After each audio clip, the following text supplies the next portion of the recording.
yung speaker. Application. Parang sila po. Magpupuyat pa tayong lahat.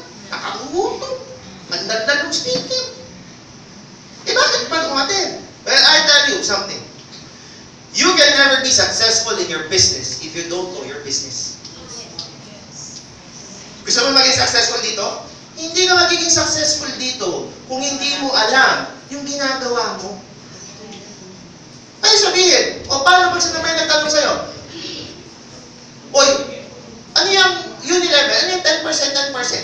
Saan ko makukuha yung, ano niyan? Yung kita ko dyan? O ikaw naman, hindi ka ma-10 training, ang sabihin mo, dyan sa produkto. Eh saan nga, magkano kikitain ko? Alam niyo yung mga nagtatanong dito, sabi ng applied ko, di yayaman. Alam niyo, lagi ako tinatanong, sir, bakit yung mga ibang grupo ang galing sa online? Bakit ako apps? Ang hirap. Ginagaya ko lang naman yung post nila. Yung nilalagay nilang C24, kinokopya ko, nilalagay ko sa Facebook. Eh bakit ganun? Pag sila, ang galing, ang dami napapapayin, ba't ako wala? But to tell you the truth, wala naman kasi sa posting. Wala sa post. Alam niyo saan nagkakatalo? Sa private message. Yes. Para kunwari ganito, simple. Kunwari ako ay OFW. Ako ay taga-Dubai. 10 years na ako nagkatrabaho sa Dubai. Gusto ko nang bumalik. Bakit? May pamilya ako sa Pilipinas. Malungkot ako sa Dubai. Ngayon, yung pinsan ko, nakita ko nag-i-Dubai. Kunwari, pinsan kita. Anong pangalan mo, brother? Raymart. Okay. Huwag mo ko pinupo, pinsan namin. Okay, si Raymart, nakita ko. Raymart! Mukhang maganda yung business mo. Ano yan in Dubai? Explain mo nga. Eh, sumagot, sabi, ay insan, puti na lang tinanong mo. Alam mo ba, ang dami ng imaman dito. Talaga? Paano? Ganito gagawin natin. Padala mo yung 56,000 mo.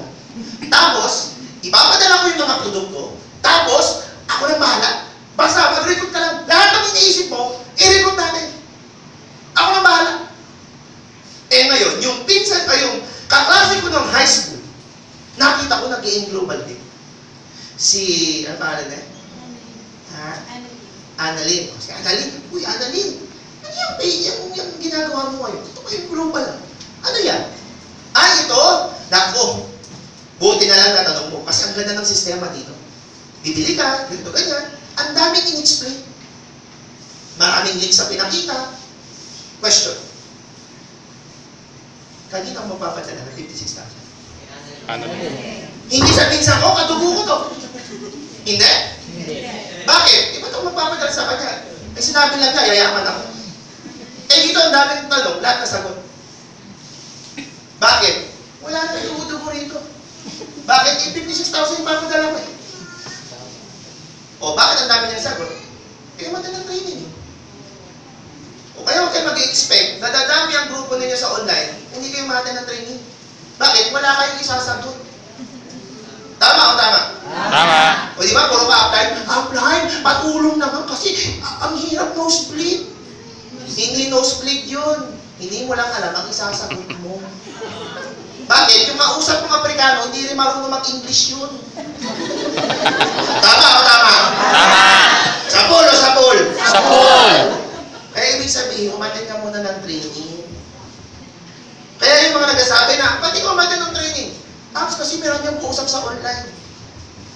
Ako kagad, hindi naman yun. Makachamba man siya, pero yung grupo niya, mahina. I have nothing against anyone na online. Please don't get me wrong. Bakit ako po ay onliner din? Pero I see to it, yung grupo ko, merong